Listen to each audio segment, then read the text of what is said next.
এখনো মনে মানুষ খুঁজে পাননি, এখনো মনে মানুষ খুঁজে পাননি। এই জন্য আমরা খুব ব্যর্থ যে আসলে কেন যে আপনার, মাশাআল্লাহ আপনি দেখতে তো সুন্দর, কেন আপনি মনে মানুষ খুঁজে পেলেন না? আচ্ছা আপু, আপনার ছোটবেলায় কোনো স্মৃতি মনে আছে যে ছোটবেলা আমি এত দুষ্ট ছিলাম, বা ছোটবেলায় এই জিনিসটা করতাম, খেতে পছন্দ করতাম, বা বাবার কাছে আবদার করতাম এইরকম?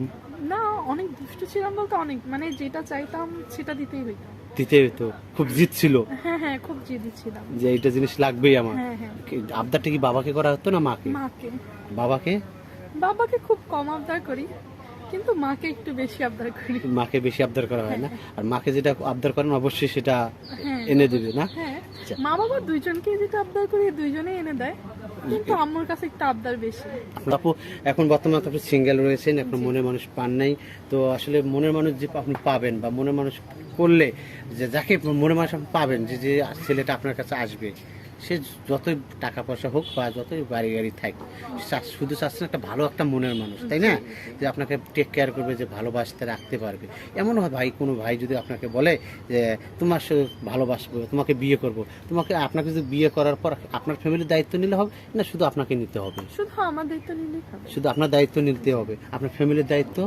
জি না, আমার ফ্যামিলির দায়িত্ব ওইটা নেওয়া দরকার হবে না।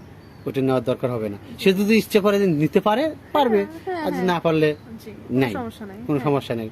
এতে জোর জবরদস্তি থাকবে না যে নিতেই হবে, এরকম তো কোনো কিছু থাকবে না। সুপ্রিয় দর্শক, আপনার আদিবা আপুর জীবনের গল্প শুনতে আমি বরাবরের মতো বলছি, ভিডিওটা কেউ স্কিপ করবেন না, পুরো ভিডিও দেখার আমন্ত্রণ রইল। আর অবশ্যই ভিডিওটা শেয়ার করে দিবেন বেশি বেশি করে, কারণ আপনার একটা শেয়ারের মাধ্যমে আদিবা আপুর জীবনের যদি কোনো লাইফ পার্টনার পায়, ভালো একটা মনের মানুষ পেয়ে যায়, তাহলে উনি মনের থেকে আপনাদেরকে দোয়া করবে, তাই না আপু? জি অবশ্যই।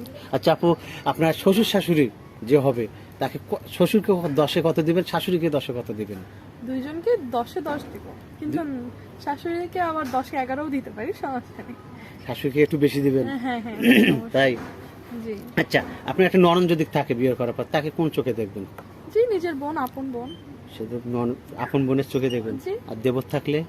সে আমার ভাই, ছোট ভাই। ছোট ভাই, জি। আচ্ছা, মিষ্টি কি রকম খেতে পারেন? মিষ্টি কম খেতে পারে। টক? টক অনেক খাই। টক খুব পছন্দ না? জি জি। কখনো কি রান্না করার সময় খিচুড়ি দিয়ে টক খাইছিলেন? হ্যাঁ, তেঁতুলের আচার। তেঁতুল কি রকম খেতে? অনেক, মানে অনেক টক, সাথে যদি ডিম ভাজি দেওয়া যায়, খুব মজা। আর তার একটা যদি বেগুন ভাজি থাকে, আরো শান্তি। শুধু খাওয়া নাকি? আর আসলে এগুলো খাওয়ার দিক দিয়ে আসলে টক, যদি একটু টক মিষ্টি ঝাল নামেই এই জন্য দেওয়া হয়েছে টক মিষ্টি ঝাল। তো আপু যাই হোক, আপনি অনেক বুঝতে পারছেন, আপনি খাইতেও পারেন, মানুষকে খাওয়াইতেও পারেন। তো আজকে তো আপনাদের বাড়িতে আসছি, কি রান্না করে খাওয়াবেন বলেন? কি খাবেন বলেন, তাই রান্না করে খাওয়াবো। কি খাওয়াবেন যেটা আপনার পছন্দ হয়, এটাই আমরা খাবো। তাহলে আপনাকে খিচুড়ি রান্না করে খাওয়াই। খিচুড়ি, বেগুন ভাজি, ডিম ভাজি, আর তেঁতুলের আচার নাকি? হ্যাঁ, সাথে ইলিশ মাছ ভাজাও দিবেন। ইলিশ মাছ ভাজা থাকবে না? যেহেতু পদ্মাবাড়ি, বরিশালের মানুষ আসলে ইলিশ পছন্দ। আপনার ইলিশ মাছ কিরকম পছন্দ? হ্যাঁ, অনেক বেশি। সাধারণত এখন ইলিশ মাছ পাওয়া যায় না, তারপর ইলিশ মাছ অনেক পছন্দ আপনার, তাই না? আচ্ছা যাই হোক, আপনি অনেকটাই ভালো। ইলিশ মাছ আমার অনেকটাই ফেভারিট খাবার, তরকারি কেনা, আমি ভাজিটা খুব পছন্দ করি, ভাজাটা হলে আমার কাছে খুব ভালো লাগে। তো যাই হোক আপু, আপনি মনের মানুষ পান, আমরা দোয়া করি খুব ভালো থাকবেন। আর মনের মানুষ তো আপনি একটা পেয়ে যাবেন, আমরা দোয়া করি। সে যদি নামাজ কালাম পরে কোনো সমস্যা হবে না?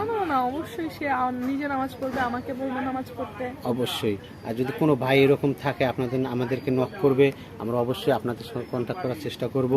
আর দ্বিতীয় কথা হচ্ছে, যদি আপনি এইরকম কোনো ভাই পার্সন যদি বিদেশ থেকে চলে আসে, বা অন্য কোথাও যদি নক করে বাংলাদেশে কোথাও সেটেল হয়ে যায়, বা এই দেশেই মনে করেন থাকে, আপনার যদি নিয়ে যেতে চাই যাবেন তো? কোনো সমস্যা হবে না তো? হ্যাঁ, যদি বিয়ে করে রেখে যদি চলে যায়, পরকীয়া করবেন না তো? না।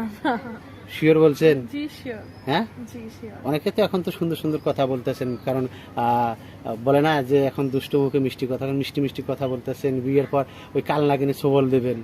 এখন মেয়েদের মন আর আকাশের রং, এটা ভুল কথা। যে মন বুঝতে পারবে সে আকাশের রং বুঝতে পারবে। না, এখন তো দেখা যায় মেয়েদের এই আকাশে এই রোদ, এই বৃষ্টি, এই মেঘ, কারণ মেয়েদের মনটাও তো এরকম, পাল্টে যেতে সময় লাগে না। ওইটা রাগ অভিমান থাকেই সবকিছুতে।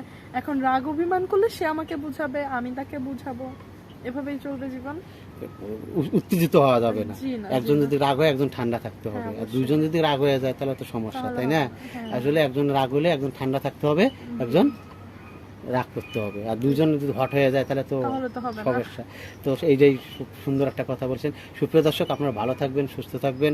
আর বরাবরের মতো বলছি, ডিসপ্লেতে যে নাম্বারটি দেখা যাচ্ছে এই নাম্বারটি আমাদের মানে ইউটিউব চ্যানেল কর্তৃপক্ষের। আপনি যদি আপনার জীবনের গল্প বলতে চান তাহলে অবশ্যই স্ক্রিনে দেওয়া নাম্বারে আপনারা ভয়েস দিবেন, অযথা কেউ ফোন কল করবেন না, কেউ সিমে ফোন দিবেন না, কারণ সিমে ফোন দিলে আমরা ফোন কল রিসিভ করি না। আপনারা অবশ্যই ফোনে হোয়াটসঅ্যাপে বা ইমোতে নক দিবেন, আমরা পরবর্তীতে আপনাদের সঙ্গে কন্ট্যাক্ট করার চেষ্টা করব। সবাই ভালো থাকবেন, সুস্থ থাকবেন। আল্লাহ হাফেজ, আসসালামু আলাইকুম।